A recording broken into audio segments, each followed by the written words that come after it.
Om Shanti. Pendant quelques instants, j'explore toute la beauté de l'esprit.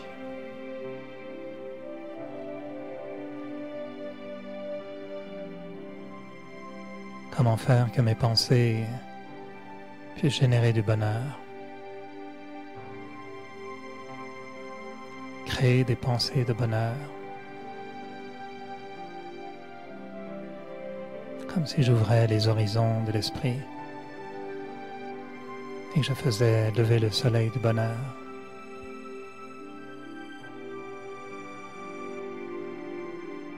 Je peux visualiser un champ magnifique empli de fleurs. Des fleurs de toutes sortes de couleurs, de formes.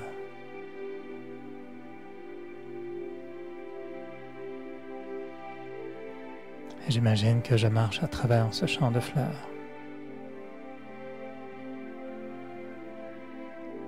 J'abandonne toutes mes tensions, toutes mes pensées inutiles. Et j'essaye de voir devant moi cette scène magnifique.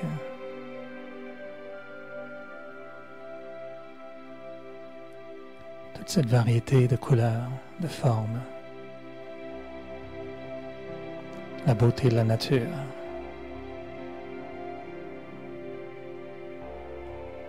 Et je me dis que ce serait si simple si mon esprit pouvait être comme ça, comme un champ de fleurs. Comme si chaque pensée pouvait pousser et fleurir. Comme si chaque pensée pouvait apporter un parfum, une touche de beauté dans mon esprit.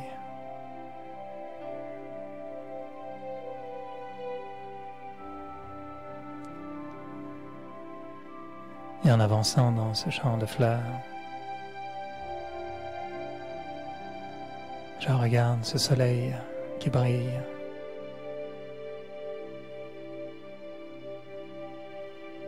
Celui qui fait pousser les fleurs, qui les fait monter plus haut. Le soleil de la connaissance. Le soleil de la paix.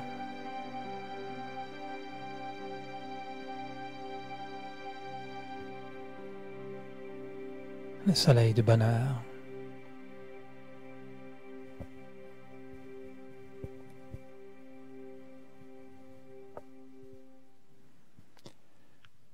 Et je reste là, inspiré par la beauté de la nature qui devient la beauté de ma nature intérieure.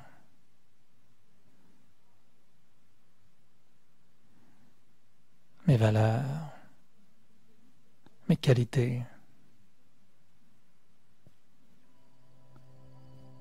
ma capacité à exprimer cette beauté dans mes pensées, mes paroles, mes actions.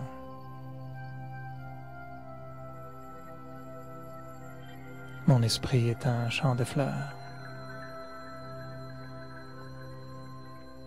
Et je sens toute cette beauté qui pétille, ce bonheur qui se déplace comme le vent. Ce bonheur qui emporte avec lui toute la légèreté de l'être. Un bonheur qui dure. Un bonheur qui est vrai. Un bonheur authentique.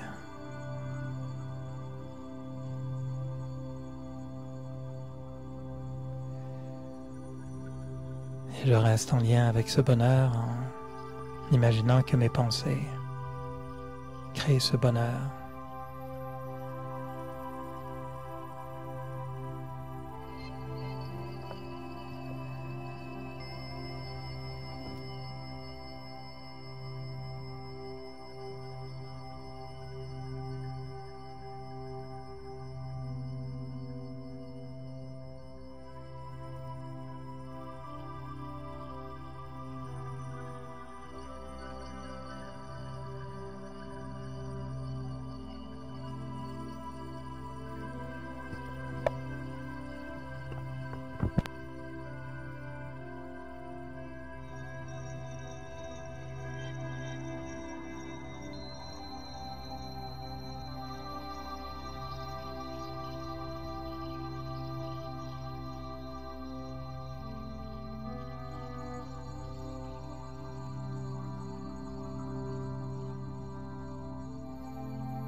Alors, bonjour tout le monde. Tout le monde va bien, est heureux. On a un thème aujourd'hui qui est sur le bonheur. Et je pense qu'on a bien dosé les soirées ou les conférences, puisque les deux dernières étaient sur les monstres intérieurs et la dépendance. Donc c'est bien de passer au côté lumière et parler un peu du bonheur. Et on va parler de bonheur authentique. Et j'aurais envie de commencer en suggérant une série de questions qu'on peut se poser. Et en même temps, vous inviter à réfléchir presque en format méditatif encore, mais se demander est-ce qu'on est conscient de la quantité de bonheur qu'on reçoit, qu'on gère, qu'on vit, qu'on exprime, qu'on donne. C'est comme un bien, le bonheur, c'est comme un bien qu'on peut posséder, donner, échanger, recevoir. Est-ce qu'on est conscient de combien de bonheur on a dans notre vie? Si on devait avoir une évaluation de bonheur et avoir un test de bonheur, il y a des tests de conduite, on peut savoir si on sait conduire, est-ce qu'on sait être heureux? Est-ce qu'on est heureux la plupart du temps, un peu, beaucoup, passionnément, à la folie, pas du tout? Est-ce qu'on a une relation avec le bonheur qui est ambiguë? On le souhaite, on court après, mais il semble courir plus vite que nous. Est-ce qu'on court après le bonheur ou le bonheur court après nous? Est-ce qu'on cherche le bonheur ou c'est le bonheur qui nous cherche? Okay. On réfléchit par rapport à soi-même. L'idée, c'est juste de se faire une auto-évaluation. Combien de bonheur on a en nous? Qu'est-ce qu'on fait avec notre bonheur? Et le plus important serait, où est-ce qu'on aurait envie d'aller pour chercher du bonheur? Connaissez-vous le magasin du bonheur? Ou le centre commercial du bonheur? Ou la ville du bonheur, le monde du bonheur? Où est-ce qu'on va pour trouver du bonheur? À l'intérieur.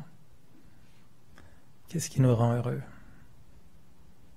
Il y a beaucoup de questions, hein? Je pose toutes les questions parce que je me les pose moi-même des fois.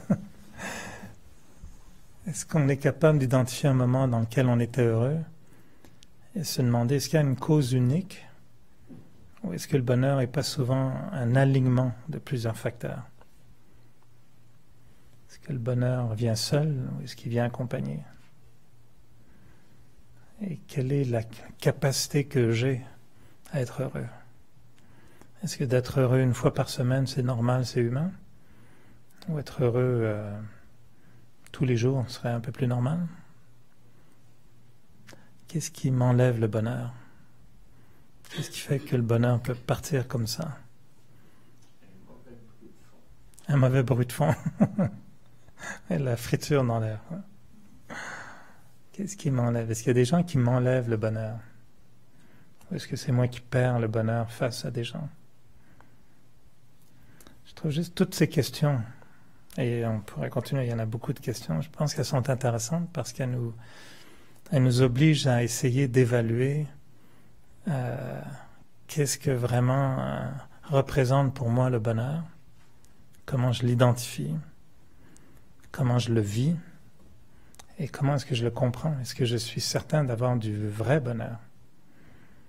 On achète des vêtements, est-ce qu'on sait où ils sont faits exactement? Qu'ils sont bien faits? Qu'est-ce que ça a impliqué? Ceux qui mettent des bijoux, est-ce que c'est du vrai bijou ou c'est un faux? On dit aujourd'hui que les diamants, les faux, sont même plus jolis que les vrais. Comment est-ce qu'on sait que notre bonheur est vrai? Que c'est un bon bonheur? Qu'est-ce qu'un bonheur authentique? Qu'est-ce qu'un bonheur artificiel? On sait qu'il y a des bonheurs superficiels, des bonheurs temporaires. Est-ce qu'on connaît un bonheur permanent? Oh boy, oups. Non, pas beaucoup de clients là, sur le bonheur permanent. Il est plutôt en pointillé, non? Il se lève, il se couche, il se lève, il se couche, il disparaît, il part 3 jours, il revient. Ah, je t'avais pas vu depuis un bon petit moment. Il vient, il reste quelques temps, il repart. Il y a une chanson qui existe. Hein? Il est où le bonheur? Il est où? Très belle chanson. Malheureusement, on ne peut pas la jouer parce que sur YouTube, après, ça nous fait couper tous les... YouTube n'aime pas quand on joue, puis c'est tout à fait correct de respecter les droits d'auteur. C'est une très belle chanson. Tu te souviens du nom de l'artiste? Ah oui, Christophe Maé, voilà. Donc vous pouvez l'écouter sur vos téléphones après. Il est où le bonheur? Il est où? Alors d'abord, je pense qu'il y a une très grosse réflexion à faire personnelle face à ce qu'on reçoit, ce qu'on ressent, ce qu'on vit, ce qu'on donne, ce qu'on cherche comme bonheur. Si on ne connaît pas très bien ce qu'on cherche, c'est dur de le trouver. L'autre jour, j'ai une situation très drôle au travail, tellement cliché, tellement... Alors j'espérais le vivre sans que personne s'en rende compte. Et un beau après-midi où j'avais un bon coup de barre, je me suis bien frotté les yeux et, oh surprise, un verre de contact est parti quelque part. Et là, je me dis, oups, ok, un t-shirt, il n'est plus dans l'œil, il est où, il est où? Et là, bon, je pense qu'il était coincé, donc je m'en vais à la salle de bain pour essayer de le trouver, je ne le trouve plus. Je dis, ah, ben, peut-être qu'il est tombé entre la salle de bain et mon bureau. Bon, là, tu ne veux pas avoir l'air d'un imbécile à quatre pattes dans les bureaux. Je fais ça très discrètement, mais puis vu que c'est l'été, il n'y avait pas grand monde au bureau. Je pensais passer assez inaperçu à chercher un verre de contact sur un tapis comme ça. Puis à un moment donné, j'entends « Ça va, Eric? » Et là, je voulais pas dire « J'ai perdu mon verre de contact » parce que je savais qu'on allait se retrouver une dizaine de personnes à tâtons en train de chercher un verre de contact, une aiguille dans une botte de foin. Et finalement, il était vraiment dans le fond de mon œil. On l'a cherché pendant... Et je dis « Non, mais arrêtez, c'est bon, c'est bon. » J'ai quand même cherché quelques minutes. Puis en fait, il était dans le fond de l'œil. Et c'est drôle que cette image est très, très appropriée pour celui qui cherche le bonheur, qui l'a un peu coincé dans le fond de sa conscience. Puis il le cherche par terre, partout. J'étais dans mon bureau à mettre les mains, tu sais, à toucher tout le tapis. Chercher un verre de contact, c'est pas évident. Pour ceux qui en portent, là, c'est que c'est tout petit. On cherche le bonheur. Qu'est-ce qu'on cherche? Alors, toutes ces questions, je pense, sont très utiles pour juste se demander un peu où est mon bonheur. Et l'exercice même de prendre du temps à réfléchir à ça sans solution, sans réponse, pour moi, ce sera déjà la moitié du travail accompli. Parce qu'en fait, je pense qu'on court beaucoup après le bonheur sans trop savoir après quoi on court. Et on identifie des fois le bonheur à des manifestations de joie, de bien-être, sans avoir eu un certificat d'authenticité. Et en fait, on s'est fait avoir parce qu'on a eu du plaisir, mais pas nécessairement du bonheur. On a eu de la joie, on a eu de la stimulation, on a été excité, on a été stimulé, on a été énervé, mais c'était pas nécessairement du bonheur. Ça veut pas dire que c'était mal. C'était juste pas le vrai. Maintenant, tout est en copie. Hein. Tu vois quelqu'un avec un beau sac Christian Dior, une chance sur deux, c'est pas un vrai. C'est dommage. Hein. Alors maintenant, il faudra se promener avec un certificat d'authenticité pour qu'au moins on ait l'impact voulu. Tu sais, bon, Christian Dior, c'est un vrai. Mais il y a beaucoup de choses qui sont des imitations maintenant. Le bonheur est un pouvoir énorme. On dit qu'il n'y a pas de meilleure nourriture que le bonheur. Si on est heureux, vraiment, s'il y a un bonheur profond, rien ne peut nous l'enlever. Et pourtant, on sait bien que souvent notre bonheur est très fragile. Il se casse, il se brise, il part, il s'efface, il s'épuise, il se fatigue. Il y a une durée limitée. On est heureux pendant un certain temps, puis après ça s'épuise. On propose dans la spiritualité de viser un bonheur très différent. On croit en un bonheur profond, permanent, naturel. Ça paraît un peu utopique, non? On croit qu'il existait même un monde du bonheur. Les gens ont appelé ça dans les mythologies, dans les religions, le paradis, heaven, des histoires anciennes qui font état d'un monde de bonheur. Les gens étaient heureux. Des fois, on pense que les gens avant étaient plus heureux. Moi, j'étais en Inde très souvent, presque tous les ans depuis 30 ans. Et des fois, j'avais l'impression que on disait toujours, hein, c'était le cliché, mais c'est ce qu'on disait en Inde, on va là, c'est un pays pauvre. À l'époque, c'était vraiment très pauvre. Puis on avait le sentiment que les gens étaient plus heureux qu'ici. Et moi, vraiment, j'ai eu cette expérience tellement souvent de revenir de l'Inde, avoir été dans un pays où vraiment ça sent fort, puis on a des scènes épouvantables, les bidonvilles, les millions de personnes qui vivent avec rien, les enfants qui marchent pieds nus dans la ville. Et pourtant, dès que tu leur fais coucou, tu as un sourire éclatant. Tu arrives ici, tu fais coucou à quelqu'un, il part en courant en disant « Maman, il y a un monsieur. » Ah bon, excuse-moi, j'étais terrorisé, je voulais juste te faire coucou. Et moi, j'ai tellement de souvenirs d'arriver dans les aéroports en Occident, dans les pays occidentaux. Puis tu avais l'impression d'être dans une morgue. De dire, coudonc, tout le monde est mort ici, qu'est-ce qui se passe? Ils sont vraiment tristes. Hein? Et le contraste est énorme. Tu quittes l'Inde, un pays pauvre, où les gens nous ont donné pendant 2 semaines et nous ont accueillis. Quelqu'un qui n'a rien va essayer de t'inviter chez lui, t'offrir la moitié de la poignée de riz qu'il peut avoir. Et on revient ici dans les pays riches, puis personne ne sourit, on ne se parle pas. C'est vraiment une atmosphère dans les aéroports plus sérieuse, plus terne. Tu dis, ouh, ils sont pas heureux ici.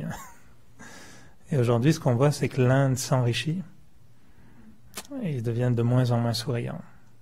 Puis on a de moins en moins, on dit l'Inde s'occidentalise et devient comme les autres pays, stressé, à court, ça sourit moins, business occupé, tendu. Et où le bonheur? On cherche beaucoup le bonheur dans différents aspects. Il y a un bonheur qui est sensoriel, le bonheur des sens, la jouissance, mais c'est aussi la santé. On aime être en santé. C'est pas négatif, c'est juste qu'on utilise les sens pour essayer d'être heureux. On écoute de la musique, on regarde des films, on mange de la crème glacée, chocolat, bien d'autres choses. On en mange plus qu'on devrait des fois, pensant être plus heureux si on en mange plus, puis on se rend compte le lendemain que c'était l'inverse, qu'on aurait dû en manger moins, qu'on serait plus heureux le lendemain. Les gens boivent, cherchent l'excitation des sens pour générer un plaisir qu'on aimerait être, le bonheur. On a des vues de l'esprit qui nous rendent heureux, intellectuelles, lecture, poésie, la beauté intellectuelle, réflexion. C'est bien, je ne dis pas que c'est mal. Hein? On cherche dans cette culture, dans cette richesse intellectuelle, on cherche le bonheur aussi.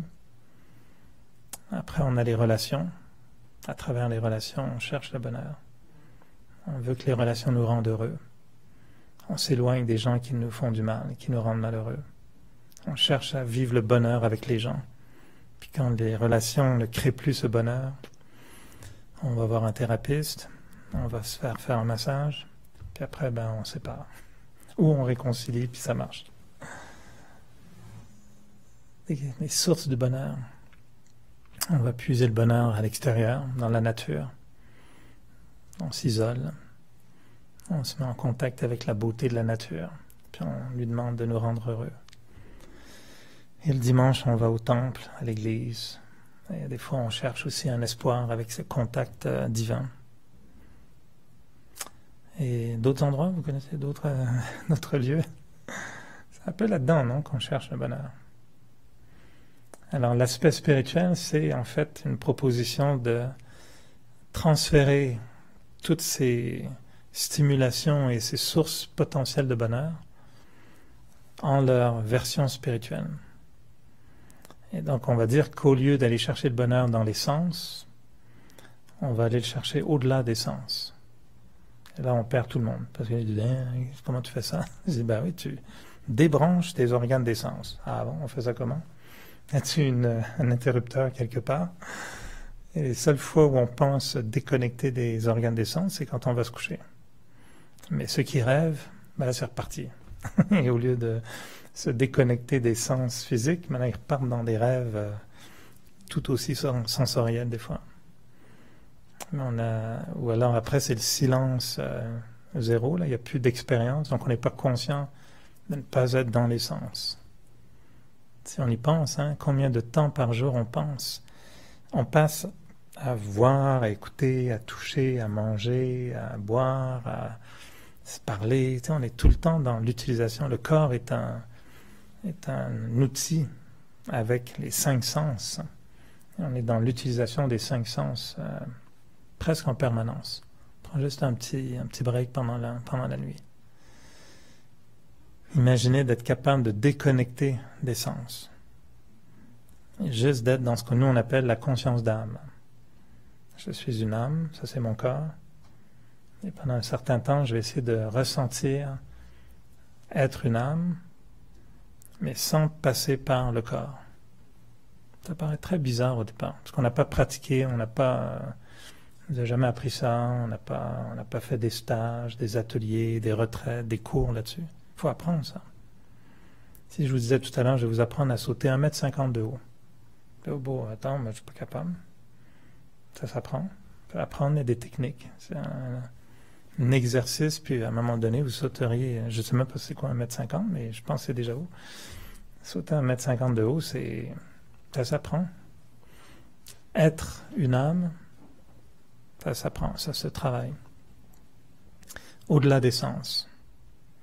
Dans la notion d'être dans les plaisirs intellectuels ou culturels, etc., nous, on va parler d'une ivresse spirituelle. Et l'ivresse spirituelle, c'est d'utiliser non plus les sens, mais la connaissance. Et même d'aller dans l'essence de la connaissance, au-delà des sens. Ça a du sens? Ouais. Non? Merci Pierre. J'aime toujours quelqu'un qui est poli, mais authentique. Pas vraiment, c'est bon. Oh là là. La connaissance, le savoir, la sagesse. Ça apporte pas le bonheur, la connaissance. Ah, moi ça m'apporte beaucoup de bonheur. Quand je sais la sagesse, c'est de la connaissance. Je ne parle pas de connaissance scientifique ou d'une recette de cuisine. Je parle d'une connaissance spirituelle. Se connaître soi-même. Connaître les lois de l'univers. Savoir que si quelque chose se passe, ça répond à une loi très naturelle qu'on appelle la loi du karma. Et une de nos enseignantes qu'on aime beaucoup, Denise, a dit souvent, c'est pas bien, c'est pas mal, c'est comme ça. Elle a une formule qui est très pratique, c'est que ce qui se passe n'est pas bien, c'est pas mal, c'est comme ça. On vit avec, c'est comme ça se passe. Ça, c'est une connaissance. Si on sait que quelqu'un est particulier, mais qu'on l'accepte en disant, il ou elle joue son rôle, parce que tout ça, c'est une pièce de théâtre, ouais, ça a du sens. Trouver quelque chose de la connaissance, ça c'est Ouais. agréable. C'est très agréable. Alors, chacun à sa façon joue avec. Et quand on est dans la connaissance, l'idée c'est qu'on va dans l'essence, l'essentiel. Pas besoin d'aller dans tous les détails et les choses trop détaillées ou compliquées. Juste l'essentiel. Aimer les autres et se dire qu'on peut aimer les gens, c'est une information. Il y en a qui seront d'accord, il y en a qui ne sont pas d'accord. Si on est d'accord, c'est une connaissance. Et si on la vit, on est dans son essence, on est dans le côté essentiel, et ça nous amène dans des plaisirs ou des bonheurs de l'esprit aussi. Dans les relations, pour nous, on aime la notion que l'âme peut être en relation avec ce qu'on appelle l'âme suprême. Et on se dit que dans la relation avec l'âme suprême, il est possible de faire des expériences incroyables. Vous avez des personnes modèles dans votre vie? Des gens que vous admirez particulièrement? Vous n'avez peut-être pas rencontré? Et des gens que vous admirez? Vous pouvez avoir une variété, des farfelus, acteurs, actrices, chanteurs, peu importe. Des personnages de l'histoire. Pensez à des gens qu'on aime, qu'on admire. Imaginez qu'on vous dise, là, il vous attend. On a tout organisé, il y a un rendez-vous, puis vous pouvez passer autant de temps que vous voulez avec la personne. Moi, j'aime bien... comme ça, peut-être au tennis. Vous connaissez Roger Federer? Il est pas mal dans son genre, quand même. Une espèce de joueur de tennis exceptionnel, un espèce de dieu vivant. Bon, mais au lieu d'être un dieu avec les fleurs de lotus, puis tout sortes de trucs, il y a une raquette de tennis dans les mains. Ça lui va très bien. Mais c'est vrai qu'on me dirait, écoute, on t'offre d'aller passer une semaine en vacances avec Roger Federer, puis amène ta raquette. Ben, je ne cacherais pas que ça me plairait quand même pas mal, quoi. Non? Pour ceux qui aiment ce genre de sport, quoi, ou ce genre d'individu. Et il y en a d'autres, hein. Je mentionne lui parce que c'est un running gag. Je parle autant de tennis que de spiritualité des fois, mais il y en a d'autres, des gens qu'on admire, avec qui on aime passer du temps aussi.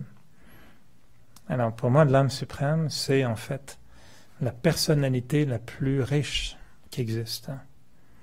C'est une source de sagesse, une source de pouvoir, une source de qualité, une source d'énergie extrêmement bénéfique. La notion que je suis face à Dieu. Ça, c'est déjà assez gros comme concept.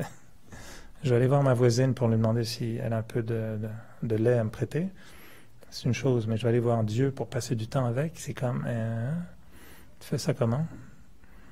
Et pourtant, dans la spiritualité, on transfère cette notion qui n'est pas religieuse, mais qui devient une expérience spirituelle.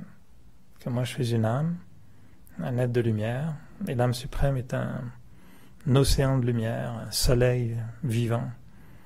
Et que c'est juste une notion d'énergie.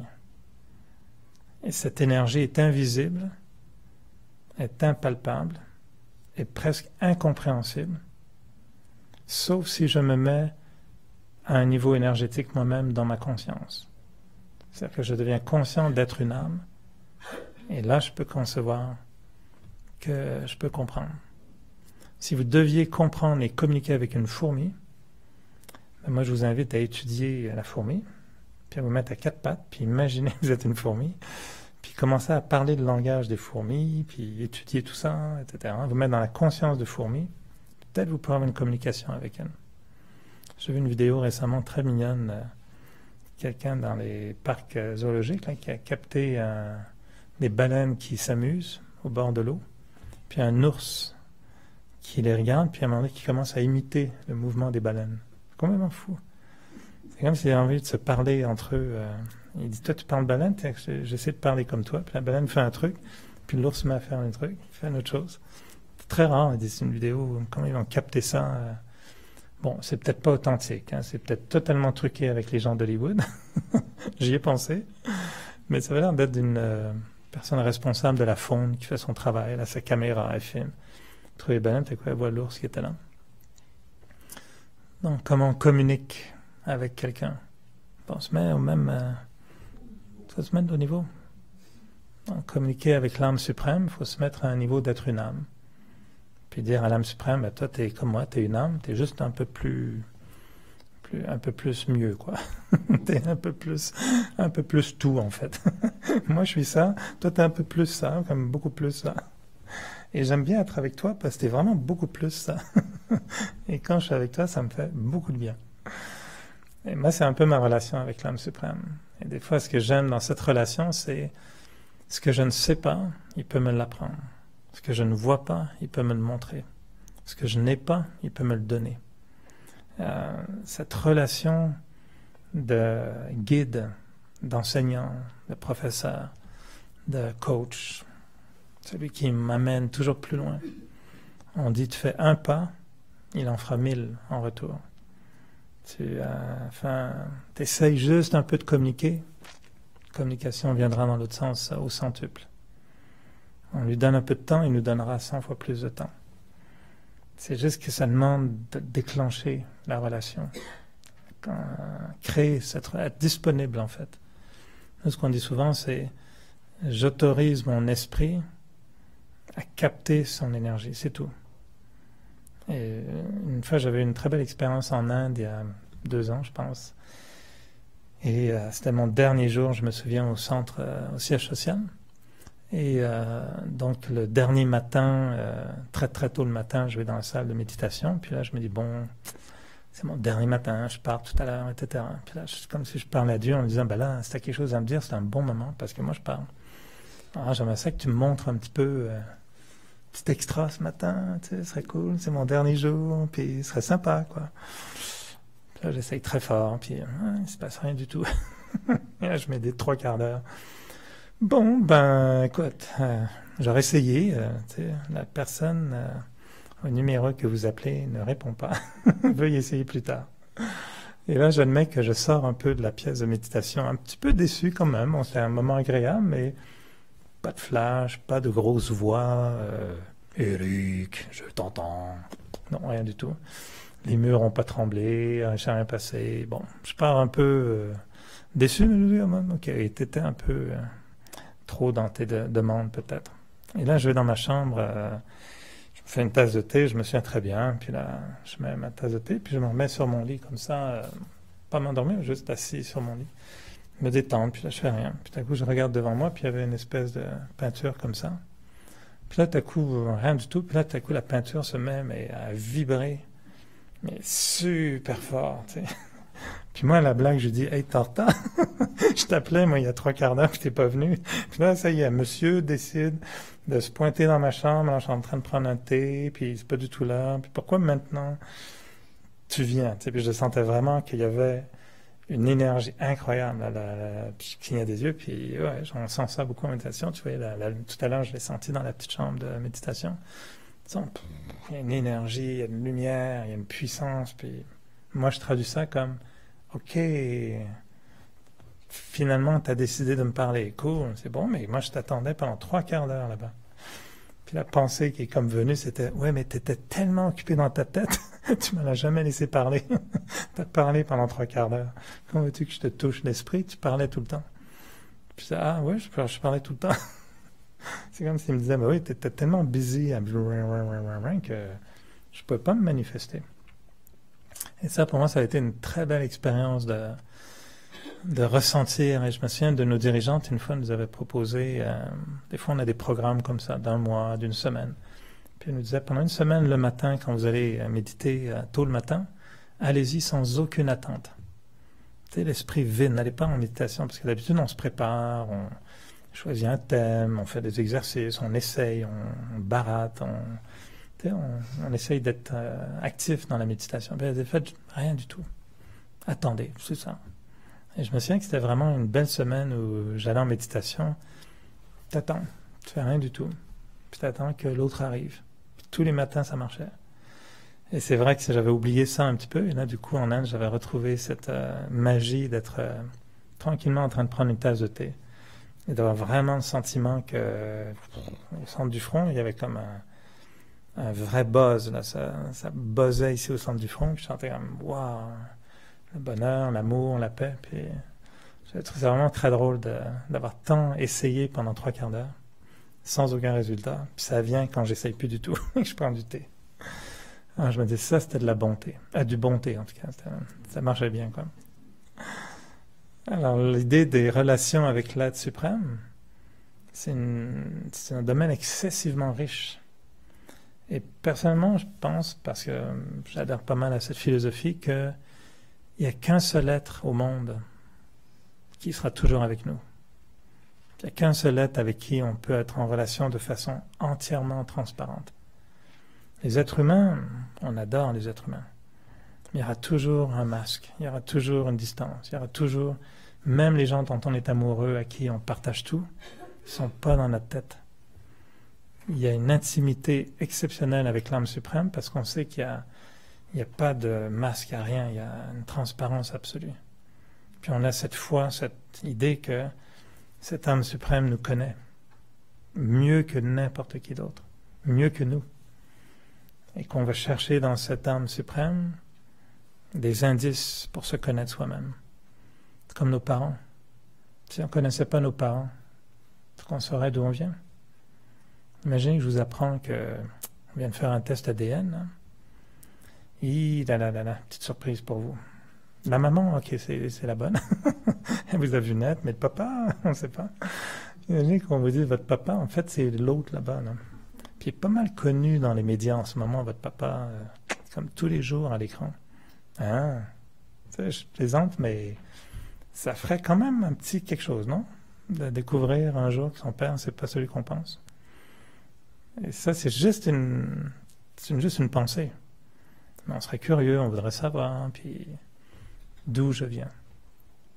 Et on a cette notion souvent que l'âme suprême, chez les autochtones, ils l'appellent le créateur. C'est lui qui est le créateur. Donc c'est bon de connaître la source. Alors dans le bonheur, après il y a deux dimensions que j'aime bien concevoir. C'est qu'une, le bonheur est la conséquence de mes actes. Et ça, des fois, on l'oublie un petit peu, que le bonheur a une dimension karmique. Que le bonheur, on peut le créer, on peut le favoriser. On peut surtout ne pas l'empêcher d'être là. Mais le bonheur vient aussi comme conséquence de mes actes. Et dans la définition du karma, on dit que toute action crée une réaction égale et opposée. Et en fait, on se rend compte que notre implication à travers le monde, dans le corps, dans les relations avec les autres, est une espèce de commerce très particulier dans lequel l'âme exprime constamment quelque chose. Et que la loi du karma nous dit tout ce qu'on exprime revient un jour ou l'autre, avec la même intensité, mais dans une direction opposée. C'est ce qu'on appelle la loi du karma. Et on dit souvent que dans le bonheur et la souffrance est le résultat d'actions qui vont à l'encontre de mes valeurs, et le bonheur est simplement le résultat des actions qui vont dans le sens des valeurs profondes de l'âme. Et si mes actions suivent des valeurs universelles de paix, d'amour, de respect, de patience, de tolérance, d'amitié, de sincérité, etc., etc., ben, toutes ces actions-là sont en fait des semences de bonheur. Et le fruit de cette action-là devient du bonheur. Excusez-moi, les pensées, eux autres, si on a des pas bonnes pensées, est-ce que ça revient C'est que la pensée qui est pas bonne, c'est pas tant qu'elle va revenir de la même façon, mais c'est qu'elle va générer des actions qui vont être teintées par ces pensées-là. Même si l'action est d'apparence inoffensive. Vous avez des mauvaises pensées, puis vous mettez à passer l'aspirateur. Il y a des chances que ça cogne un peu plus dans les meubles que d'habitude. Tiens, ben, mec, puis pourquoi il m'a dit, bon, non. Versus, j'ai des pensées positives, je passe l'aspirateur et je fais moins de dégâts. C'est bête ce que je dis, mais... Enfin, c'est pas bête, j'espère, mais c'est vrai. C'est simple, mais ça marche comme ça.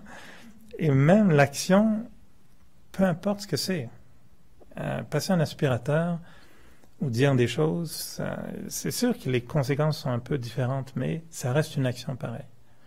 Parce que c'est une empreinte que je laisse en moi. Si j'agis en ayant des mauvaises pensées, cette action renforce le mauvais trait de caractère que je suis en train de développer. Colère, impatience, intolérance, jugement, rejet, etc. Parce que des fois, on dirait qu'on ne veut pas penser des mauvaises choses. Ça vient pareil. Ça s'appelle le côté volcanique de notre planète intérieure. Ça fait des éruptions de temps en temps. Puis juste mettre son doigt pour dire silence, ça marche pas du tout. C'est là où on apprend, on retourne dans la connaissance, on retourne dans l'ivresse spirituelle, on retourne dans le lien avec le suprême. C'est là où tous les aspects dont on parlait tout à l'heure deviennent utiles dans une pratique spirituelle. Mais on va comprendre foncièrement que si j'ai des mauvaises pensées, elles viennent de mes mauvais traits de personnalité aussi, qui ont été acquis par des mauvaises actions, qui ont été générés par des mauvaises pensées. Donc la première leçon du Raja Yoga, c'est que l'âme fonctionne de façon cyclique. Elle crée des pensées, ça affecte l'intellect, capacité de discerner, juger, agir.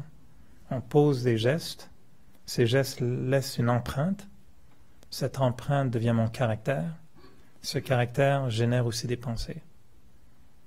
Donc si j'ai créé une nature impatiente, c'est mon impatience qui tout à coup crée des pensées. Allez, va plus vite. La pensée, va plus vite, dépêche-toi, et qui m'énerve, il devrait aller plus vite, recrée encore plus d'impatience. Donc c'est un cercle qu'on appelle vicieux. Et ce qu'on cherche, nous, en spiritualité, c'est de créer des cercles vertueux. C'est le même concept. Mais pour contrer un cercle vicieux, on crée des cercles vertueux. Je génère des bonnes pensées, issues de la connaissance. Ces bonnes pensées, au début, sont à contre-courant, parce que le sentiment est négatif, mais la pensée dit non, on va être positif aujourd'hui. Tu as envie de lui dévisser la tête, tu vas ne pas faire ça, non, tu vas être gentil, tu vas rien dire, tu vas sourire, puis tu vas dire oui madame, ça va très plaisir. Parce qu'on a lu quelque part dans mon guide de Raja Yoga 101, il ne faut pas insulter les gens. J'exagère là, mais je simplifie. Et la pensée positive va aller à l'encontre de l'émotion. Il y aura une petite bataille intérieure. Si on arrive à finalement rien dire, être gentil, oui madame, bien sûr. Après, on va se sentir bien. On va dire, hey, j'ai réussi. J'ai bien agi. Elle a été totalement non correcte, et moi j'ai été correct. Je ne peux pas changer l'autre, mais au moins je peux me contrôler. Je peux agir correctement. Et après, je suis fier de ce que j'ai fait. Et là, je viens tout à coup de créer une nouvelle personnalité. Je commence à créer la patience. J'avais l'impatience, là je crée la patience. Je commence à... Alors, je vais le faire une deuxième fois. Parce que la madame est toujours pareille. Donc, c'est pratique. Je peux pratiquer tous les jours. Si la personne est désagréable tous les jours, c'est très bien. Ça me fait pratiquer tous les jours. C'est juste pas bien. Un jour... Il faut dire que ce qu'on pense aussi quand même. Pardon? Il faut rester muet quand Non. Il faut dire quand même, je pense que c'est pas correct. Ça dépend des jours. Ça dépend des jours. Il y a des fois, même ça servira à rien. C'est mieux de rien dire que de rester avec. Des fois, c'est... pas de rester avec sa frustration. C'est que si je me sens frustré, peu importe ce que je dis, ce ne sera jamais bénéfique. Vaut mieux ne rien dire, travailler sur son poison intérieur et se dire, OK, oui, ce que la personne fait, c'est pas correct. Oui, ce qu'elle m'a dit, c'est pas correct. Mais avant que je parle à cette personne, il faut que je me calme. Il faut que je me mette dans une attitude positive. Que ce que la personne a fait, c'est pas correct, mais moi, je vais agir correctement. Moi, je vais lui parler avec respect.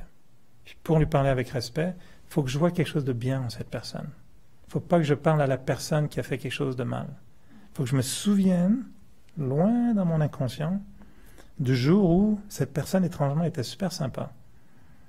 Il y en a toujours eu une journée comme ça. Et c'est à cette personne-là que je dois parler. Et le lendemain, quand je décide de parler, j'arrive pas avec un volcan et de la lave brûlante, mais j'arrive avec, regarde, ce que tu m'as dit hier, ça m'a vraiment fait de la peine. Mais je t'aime bien. Puis je sais qu'on peut avoir une belle relation.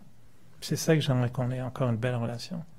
Puis vu qu'on a un bon fond, qui n'est pas de la lave brûlante, la personne va peut-être dire, oui, peut-être qu'elle va réagir, mais elle va y repenser. Et ça va baisser le ton. Parce qu'elle va voir que, je sais pas, j'arrive pas avec mon poignard après. Non, j'arrive avec une fleur. On dit, regarde, tu m'as fait mal, moi je te donne une fleur pour recréer une bonne relation. On essaie. Il y a des cas évidemment extrêmes, très compliqués, où même là ça marche pas. Il vaut mieux rien dire. Puis se dire, elle ou lui, c'est mon enseignant, puis il m'enseigne à être très bien intérieurement. Peu importe ce qui se passe à l'extérieur. Et je vais arriver dans la recette finale pour le bonheur. Donc au départ, ce qu'on voit, c'est que le bonheur, il faut le comprendre comme étant la conséquence de ce que j'ai semé pendant un certain temps aussi. Je ne peux pas devenir heureux comme ça. Mais si je fais beaucoup d'actions positives, que je transforme ma conscience, à un moment donné, je vais commencer à récolter du bonheur. Puis même, je vais m'étonner de dire, c'est bizarre, je suis très bien aujourd'hui. Tu sèmes le bien, tu sèmes le respect, tu sèmes l'entraide, tu sèmes l'encouragement, tu sèmes ce qu'on appelle les bénédictions. Tu dis à des gens, des fois, t'es vraiment sympa, hein, t'aimes bien faire du bien aux autres. Oh, ça c'est une bénédiction. On l'a vu chez quelqu'un, tu le soulignes, tellement puissant. Si on voit une erreur chez l'autre, au lieu de dire « t'es vraiment nul », là tu te tais. Ça serait une malédiction. Tu te dis vraiment. Tu te retiens, puis tu attends le jour où la personne a fait un effort, puis tu dis à cette personne « je sais que tu as fait un effort ». Ça, je l'ai vraiment apprécié. Tout le monde fait des efforts. Parce que tout le monde souffre de ses défauts. Quelqu'un qui est arrogant, qui est orgueilleux, qui est vaniteux, qui est prétentieux, qui est vulgaire, violent, il souffre de ça. Ou elle souffre de ça. Et un jour, inconsciemment, sans oser le dire à quelqu'un, il faut un petit effort pour essayer d'être un peu plus gentil. Si tu es aux aguets, tu ne rates pas ce moment. Puis tu dis à la personne, je sais que tu as fait un effort, très apprécié. Ça va amplifier par 300 l'effort que la personne a fait. Puis ça va l'encourager 300 fois plus à s'améliorer davantage. Ça, c'est vraiment semer quelque chose de puissant. Et ça revient comme du bonheur après. Faire le bien, ça rend heureux. Si ce qu'on fait, qu'on pense être de bien, ne nous fait plus de bonheur, il faut arrêter de faire ça. Si en voulant aider les autres, on se rend malheureux, il faut arrêter ça. On n'aide personne. Parce qu'on le fait pour la mauvaise raison, probablement. On veut juste bien paraître en étant d'apparence charitable alors qu'on ne l'est pas. Donc d'un côté, il y a toute la mécanique du bonheur qui est une mécanique karmique. Et de l'autre côté, il y a le bonheur qui est de créer une prédisposition au bonheur. Il faut créer un terrain fertile pour le bonheur.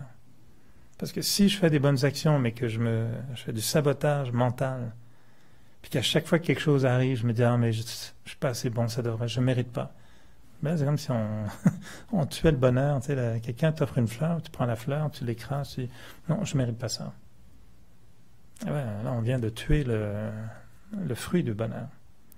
Alors, dans la notion de créer cette prédisposition, il y a comme 4 facteurs qui sont vraiment intéressants. Le premier, c'est ce qu'on appelle le détachement. Et c'est une valeur que les gens connaissent très peu. Puis c'est pas facile, mais c'est une très belle valeur. C'est une notion de prendre un peu de recul par rapport à toute chose, peu importe ce que c'est. Même si on a vécu une belle journée et c'était génial, c'est très bon le soir d'être prudent. C'est toujours se dire, c'est beau ce que j'ai vécu. On sait que tu as un petit monstre qui t'attend le lendemain ou le surlendemain, donc on est conscient. Il ne faut pas minimiser. Il faut juste avoir un petit peu de détachement. Ce qu'on appelle l'équanimité souvent en spiritualité. Être OK, c'est bien, c'était génial, mais je ne suis pas dépendant de ça. C'est un beau moment, je l'ai vécu, mais je suis plus grand que le moment. On pourra en parler pendant 1 heure, le détachement.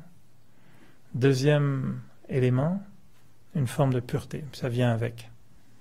Le détachement et la pureté, c'est le symbole de la fleur de lotus dans de l'eau sale, marécageuse. Le lotus ne touche pas l'eau. Il reste toujours un petit peu au-dessus. Puis il crée une des plus belles fleurs. Et donc la notion du yogi, c'est-à-dire la personne qui développe une spiritualité, va être consciente que le monde est très dangereux, puis qu'on est très vulnérable, on peut se faire blesser à tout moment, par une parole, par une attitude, par une température, par un résultat de tennis, si jamais Federer perd, par... c'est bien des... un drôle de zozo qui raye ma voiture, quelqu'un qui vole mon cellulaire, tout peut arriver à n'importe quel moment. Alors, il faut être préparé. Et si on ne veut pas que ce qui arrive vole mon bonheur, il faut que j'attache mon bonheur en sécurité, puis que j'ai un système d'alarme. Ça s'appelle rester pur, et détaché. Je sais que c'est très difficile, moi-même, c'est ça qu'on pratique tout le temps, là, qu'on essaye de s'améliorer dans ça constamment, mais c'est des valeurs de base. Et les 2 autres aspects qui sont importants, c'est ensuite d'aller chercher, ce dont je parlais tout à l'heure, ces liens très riches avec, chacun peut avoir sa version, mais nous on propose une version de l'être suprême, l'âme suprême, Dieu, un être exceptionnel, d'une beauté unique, qu'on doit redéfinir, réapprivoiser, recomprendre constamment, parce qu'on le voit avec nos lunettes humaines. Et nos lunettes humaines distorsionnent la réalité divine, qui n'est pas humaine.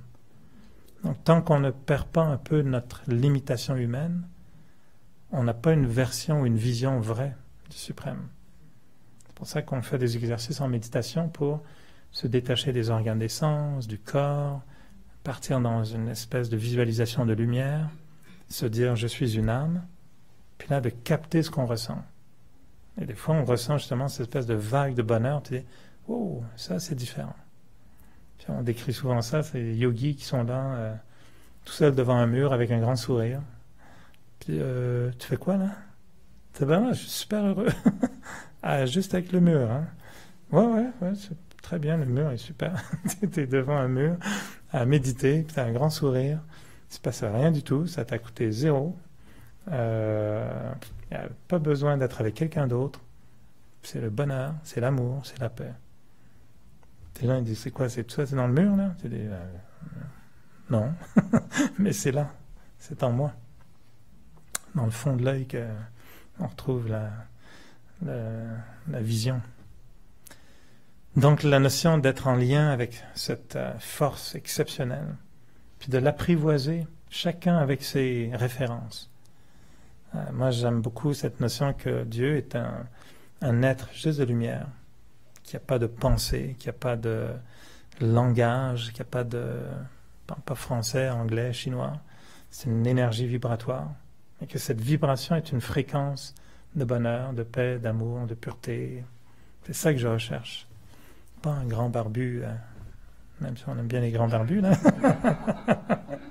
Mais je suis désolé, Pierre, tu lui ressembles, mais juste dans les livres.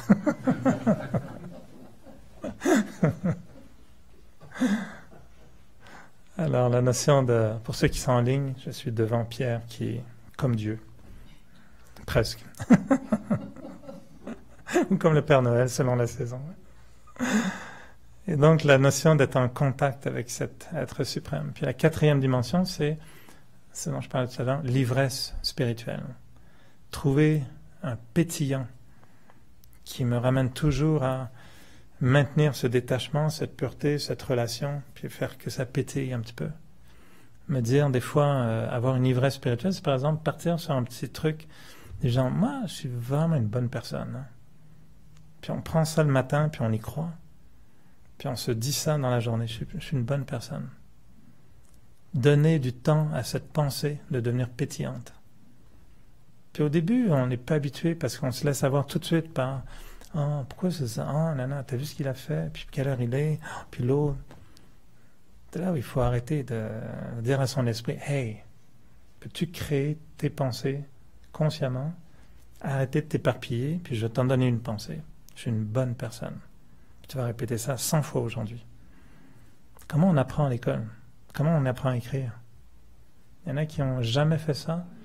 50 A de suite. Vous n'avez jamais fait ça?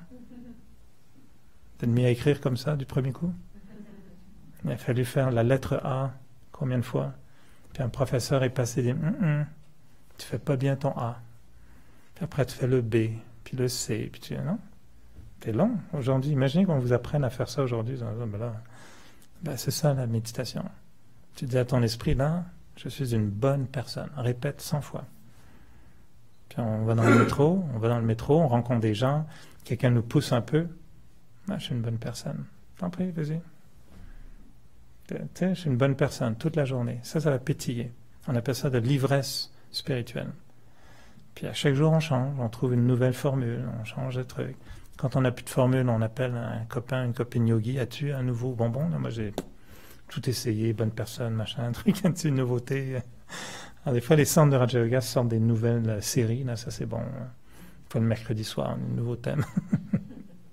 Propose une nouvelle saveur pour la semaine. C'est ça. Donc, en résumé, le bonheur, moi, je proposerais cette semaine de se poser beaucoup de questions. Juste pour mesurer les tentacules un peu du bonheur. Se poser toutes ces questions. Deuxièmement, observer notre relation avec le bonheur. Comment on gère ce bonheur? Où est-ce qu'on le cherche, etc. Troisièmement, bien à ce moment-là, comprendre que au lieu d'aller dans les sens, ou aller au-delà des sens, au lieu d'aller dans juste les relations humaines, il faut peut-être ajouter nos dimensions, au lieu d'aller juste dans la culture, l'excitation intellectuelle, trouver l'autre, etc. Créer ces espèces d'alignements qui sont favorables au bonheur. Puis finalement, de trouver simplement que le bonheur, il faut faire attention, c'est le fruit de mes actions. Donc de dire, je dois devenir, comment on appelle le marchand de sable, là, celui qui jette le sable le soir pour endormir tout le monde. Nous, on est des marchands de bonheur. Donc on sème le bonheur tout le temps, tout le temps, tout le temps. Et se dire à chaque fois qu'on est porté à faire quelque chose, se demander ça, est-ce que je suis en train de créer une graine de bonheur ou ça va me donner autre chose? Et devenir à ce moment-là conscient que ce qu'on fait doit nous permettre de récolter le bonheur. Fixer des objectifs et atteindre ces objectifs, Mhm. c'est très gratifiant. C'est ce qu'on vous propose tous les mercredis soirs, fixer des objectifs et atteindre ces objectifs. Hein. On dit d'ailleurs qu'on est beaucoup plus efficace quand on sait ce qu'on veut, quand on sait comment on va l'avoir, puis qu'est-ce qu'on fait pour l'obtenir. On nous rappelle toujours dans le Raja Yoga, gardez face à vous votre but et votre objectif. Qu'est-ce que je veux devenir? Qui je veux devenir? Puis si ça, c'est pas très clair, on ne deviendra jamais. C'est pour ça que des fois, même par rapport au bonheur, c'est pour ça la question. Est-ce que j'ai un objectif de bonheur? Est-ce que je veux être vraiment plus heureux? Si j'ai pas envie d'être heureux, je ne ferai pas d'effort pour l'être. On accepte le malheur, là. Puis les gens disent, c'est normal, c'est humain. Personne n'est parfait. Ah, ok. Bon, je continue d'être malheureux. Puis un yogi va dire, non, pense autrement. Dites, non. Allez, non, ça, on t'a lavé, on t'a sali le cerveau. Maintenant, il faut qu'on te lave le cerveau. Ça, c'est très bien ce qu'on fait, un lavage de cerveau. Très bon. Avec du blanchisseur et du javeliseur. Puis de créer des nouvelles pensées. Non, le bonheur, il m'attend. Il est là, il est juste, il me fait signe. Et puis après, vous mettez la chanson de Christophe Maé. Il est où le bonheur? Il est où? Ça se met de très bonne humeur, ça. Parce que la chanson est quand même... Il y en a du bonheur, quoi. Ça se termine par il est là, le bonheur, il est là. Donc au début, c'est il est où? Puis à la fin de la chanson, c'est il est là. Dommage qu'on ne puisse pas la jouer pour mettre sur YouTube. All right. Ça va ou ça vous paraît... Au moins, c'est des pistes. Hein? On dit toujours le mercredi, c'est juste le temps de se provoquer soi-même, se confronter à nos pensées. Puis je dis souvent, je me parle à moi-même autant que je vous parle à vous. Et qu'une prétention d'être meilleur qu'un autre. Je réfléchis moi-même aux efforts que je fais. Et je me dis, comment est-ce que je gère cette relation avec le bonheur? Et c'est un peu ça que je partageais. Alors, on propose de méditer. Avant ça, peut-être vous dire qu'on a un dimanche soir très spécial cette semaine. Certains et certaines d'entre vous l'ont peut-être déjà vécu les années précédentes. C'est ce qu'on appelle le festival de Raksha Bandhan, ou le Rakhi. C'est un festival indien qui est magnifique. Et tous les ans, il y a une tradition qui veut c'est un peu comme renouveler ses vœux, mais avec soi-même tous les ans. Et c'est comme si chaque année, on prenait le temps de, justement, réaffirmer ses objectifs. Et c'est un festival de pureté. Donc c'est un festival dans lequel on se dit, oui, on peut toujours être plus pur. On peut toujours s'améliorer. On peut toujours être plus propre intérieurement, clean dans notre tête, dans nos pensées, dans notre façon d'être. Alors, c'est un festival dans lequel on noue sur le poignet un petit bracelet très symbolique. On explique le sens. Et c'est une soirée très méditative. On explique un peu au départ. Et ensuite, chaque personne vient sur scène et on reçoit une invitée spéciale qui arrive d'ailleurs demain, qui vient spécialement de l'Inde et qui fait des tournées. Elle va avoir plein de villes comme ça dans plusieurs centres. Et c'est très particulier. Pendant quelques minutes, la personne nous regarde droit dans les yeux, au centre du front. C'est très très fort. Puis elle nous noue ce petit fil sur le poignet. Et dans notre tête, on se dit, qu'est-ce que j'ai envie de vraiment consolider en moi? Et c'est comme si on s'engageait à maintenir cette vision qu'on est une bonne personne, puis qu'on fait des bonnes choses dans la vie, puis qu'on veut être bon. Tu sais, oui, on est tous avec nos petits diables, puis nos petits cercles vicieux qui reviennent, mais grâce à ces menottes spirituelles de pureté, ça nous garde protégés. Donc, Raksha Bandhan, c'est le lien de protection. Et donc, si je me lie dans la pureté, je suis protégé après, je reçois l'aide du Suprême. Et ça, c'est dimanche à compter de 19h. Vous pouvez venir un petit peu plus tôt, il y a beaucoup de monde en général qui vient. Puis c'est vraiment une belle longue soirée méditative. Et puis on réfléchit, donc on ne parle pas beaucoup, on vous laisse vivre le moment. Et chacun à son tour vient. Puis pendant qu'une personne noue le reiki, les autres regardent, puis c'est particulier comme moment. Puis quand vous sentez que c'est votre moment, vous venez sur scène. Puis après, on garde ce petit bracelet aussi longtemps qu'on veut. Très décoratif. Pour les hommes, c'est toujours très, très particulier au travail. Salut! Ouais, c'est bon, hein? Mais maintenant, c'est commun. Tout le monde a ça maintenant, des bracelets de toutes sortes, avec un beau petit bijou. Donc, à 7h dimanche soir.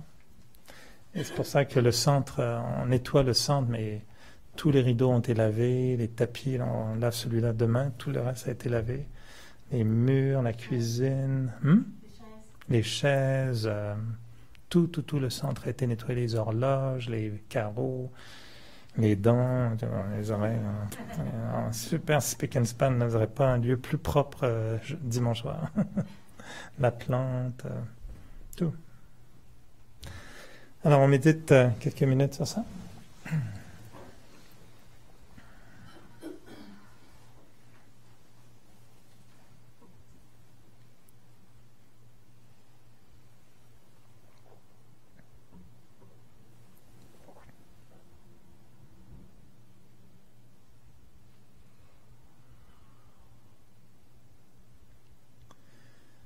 Non, tout en maintenant les yeux ouverts.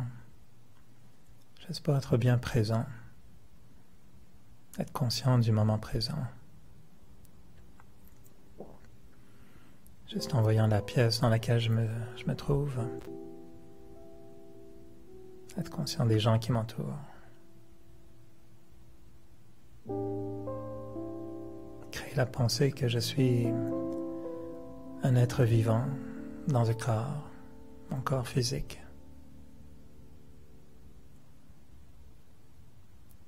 Je dirige l'attention de mon esprit au centre du front, juste pour ressentir cette petite pression, puisque c'est de là que viennent les pensées. Ma conscience.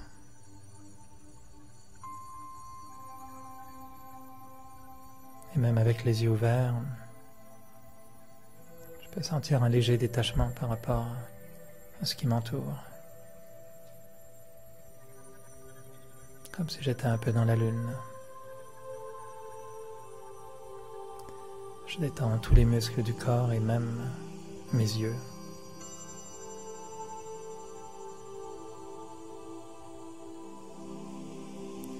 Et je dirige mes pensées. Comme si mes pensées devenaient une rivière.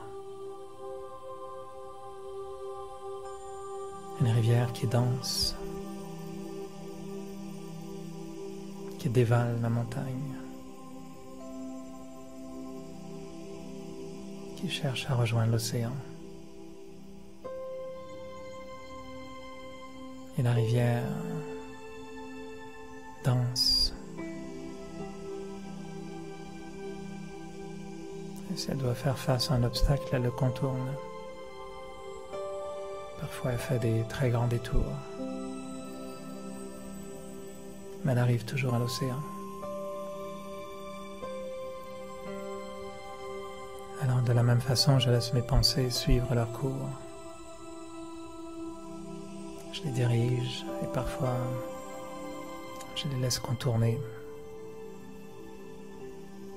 Et je sais que mes pensées peuvent m'amener à l'océan du bonheur. Quand elles ont cette légèreté, cette liberté d'être.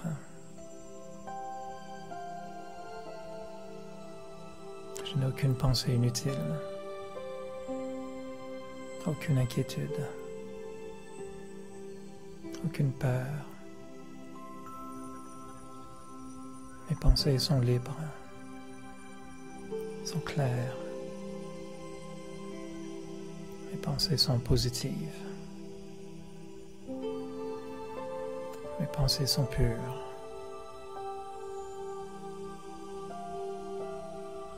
Et mes pensées s'imprègnent de paix, de bonheur,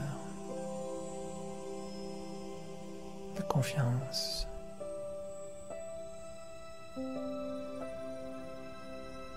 Un peu comme l'eau qui descend d'une montagne et qui s'imprègne de toutes les herbes sur lesquelles elle coule.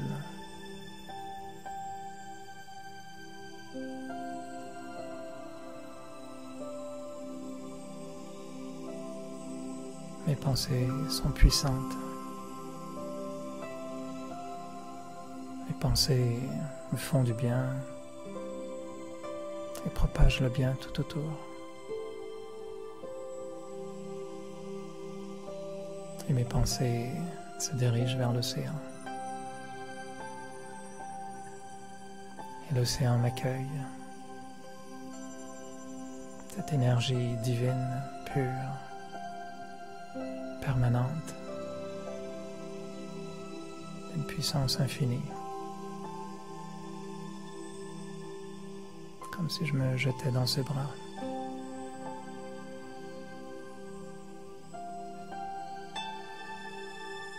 Et cet être suprême qui m'accueille,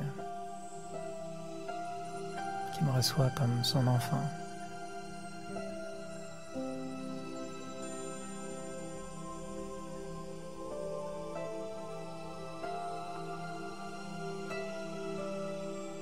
Je me sens accepté et je me sens aimé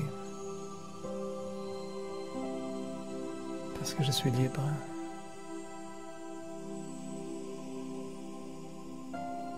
Et mes pensées dansent dans l'océan.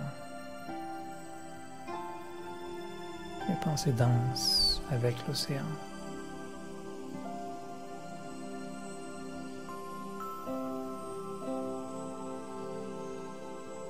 L'amour attire l'amour. Le bonheur attire le bonheur.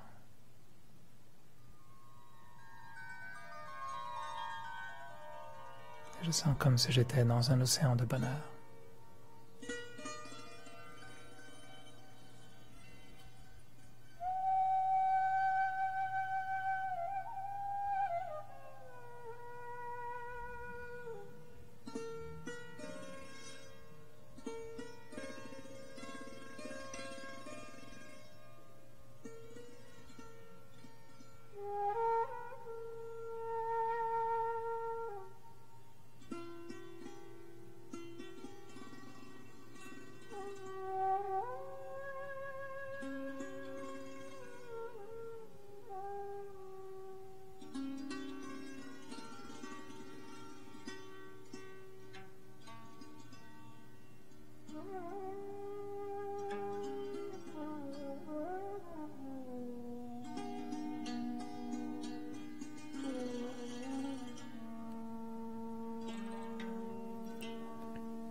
Alors, j'espère que vous allez bien, que vous avez passé une belle semaine et repensez à tout ça, voir le bonheur.